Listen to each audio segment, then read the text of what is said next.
দেখো বড়াগুলো কিন্তু সবই কমপ্লিট হয়ে গেছে, ঠিক আছে। এবার কড়াইতে জিরে শুকনো লঙ্কা ফোড়ন দিলাম,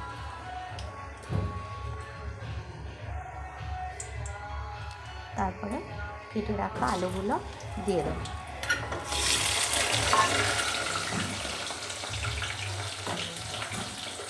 তারপরে একে একে লবণ দেবো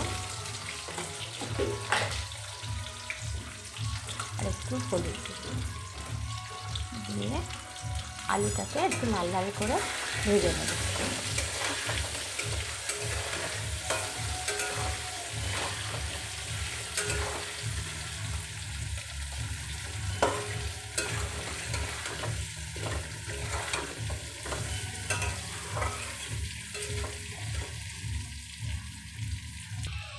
আমি কিন্তু এর মধ্যে আদা বাটা দিয়ে দিই,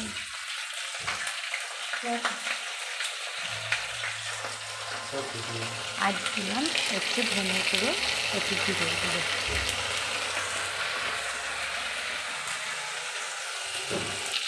এবার দিলাম একটু লঙ্কা দিয়ে এটাকে নিরামিষ তরকারি তো একটু নাড়বো ভালো করে।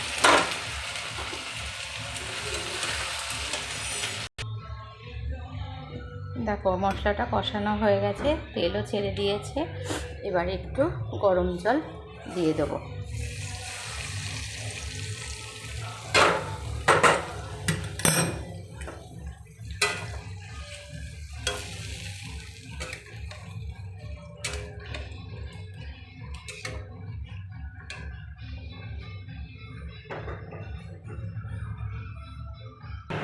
আর একদিকে কিন্তু কলাইয়ের ডাল সিদ্ধ হয়ে গেছে। কলাইয়ের ডালটা একটু গরম জল দিয়ে একটু লবণ হলুদ দিয়ে একটু মিষ্টি দিয়ে এটা ফুটিয়ে নিয়ে তারপরে সাম্বার দেবো। দেখো ঝোলটা কিন্তু ফুটে গেছে। এবার আমি বড়াগুলো কিন্তু দিয়ে দেবো ঝোলের মধ্যে একে একে।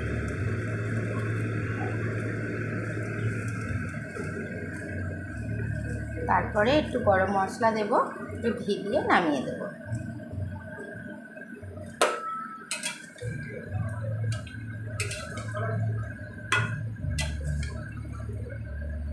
একটু ঝোল রাখতে হবে, না হলে কিন্তু বড়াতে অনেক ঝোল টেনে নেয়, তারপরে ঝোলটা তারপরে শুকিয়ে যাবে একদমই।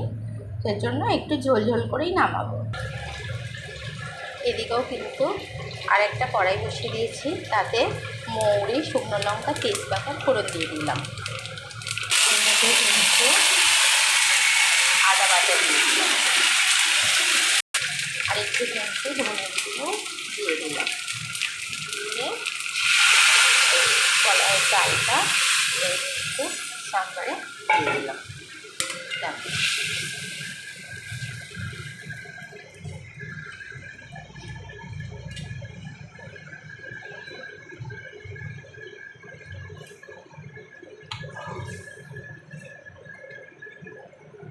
কিন্তু কলার কোপ্তাটা রেডি হয়ে গেছে। এবার একটু ঘি ছড়িয়ে ঘি দিয়ে নামিয়ে দেবো। খুব সুন্দর হয়েছে। এদিকে কিন্তু কলার কোপ্তা কারিটা রেডি হয়ে গেছে।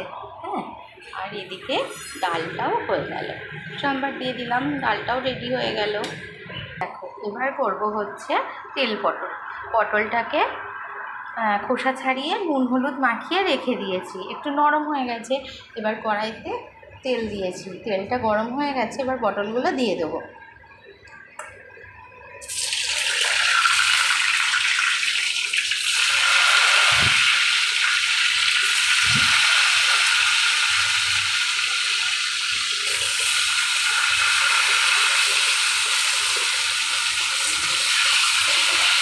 পটলগুলো একটু ভাজা হয়ে গেলে তারপরে এখানে মশলা দিয়েছি, অর্ধেক পেঁয়াজ কুচি, একটু রসুন বাটা, একটু আদা বাটা, একটু কাঁচা লঙ্কা বাটা, একটু ধনে গুঁড়ো দিয়ে এটাকে একসাথে পেস্ট করব। এই জায়গার মধ্যে একটু কালো জিরে ফোড়ন দিয়ে দিয়েছি, দিয়ে পটলগুলো ভাজা হয়ে গেছে লাল লাল করে। এবার আমার যে মশলাটা করেছিলাম এই মশলাটা দিয়ে দেবো।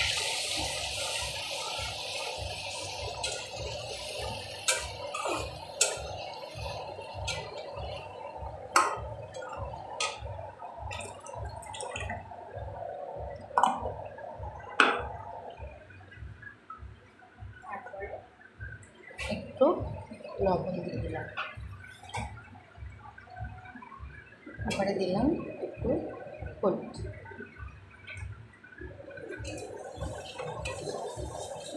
দিয়ে মশলাটা দিয়ে ভালো করে পটলগুলো কষিয়ে নেব।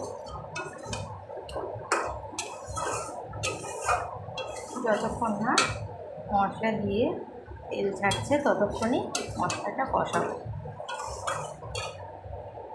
তারপরে দিলাম 2-4টে চিনিটা।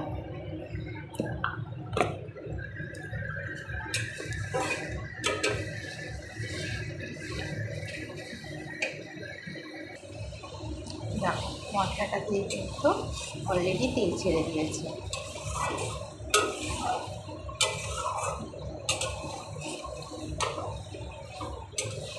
পটলের এই তেল পটলটা খেতে না দুর্দান্ত হয়, খুব সুস্বাদু একটা খাবার। এই দিয়েই সব ভাত খাওয়া হয়ে যায়।